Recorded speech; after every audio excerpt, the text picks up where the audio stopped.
Why did I start recording these walks? And it's not just because I'm super narcissistic and think people really care what I have to say.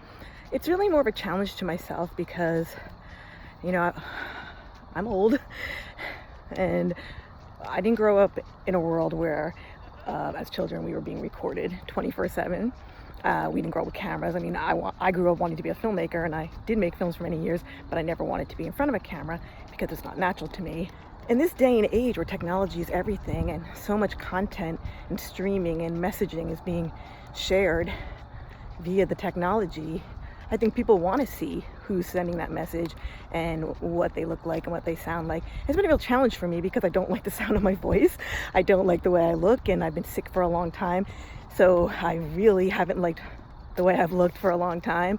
I haven't liked my body because it's been really hard to live in this body for so long. So I'm really trying to embrace the technology, to stay young and embrace something new, but also to just challenge myself to say, you survived Lyme disease. You practically came back from the dead. So walking and talking and filming yourself at the same time, that's really freaking nothing. That's a piece of cake. You got this. So that's why I'm doing this, because if I didn't learn anything from everything I've gone through and all the pain and suffering and trauma, then I don't know what would be the point.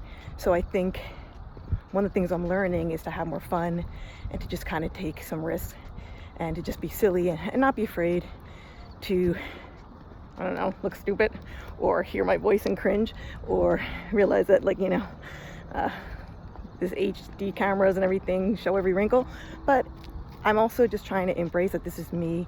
This is what I look like, and there's a lot of us on this planet who look like this, and not just the perfect looking people get to be on our TVs and on our screens. And I'm hoping that this will resonate with people and that maybe they'll get up and start challenging themselves too, and start seeing that it's okay to be who they are, to sound like they sound, to look like they look, and just celebrate that, they are alive and healthy and free. And this, recording yourself shouldn't be that scary. And because it was so scary and anxiety provoking for me, that's why I've decided to put it on my bucket list and start doing it on a regular basis so that I can start becoming more comfortable with me and the way I look and the way I sound and the way that I exist in this world, not as some ideal, but as somebody who's real.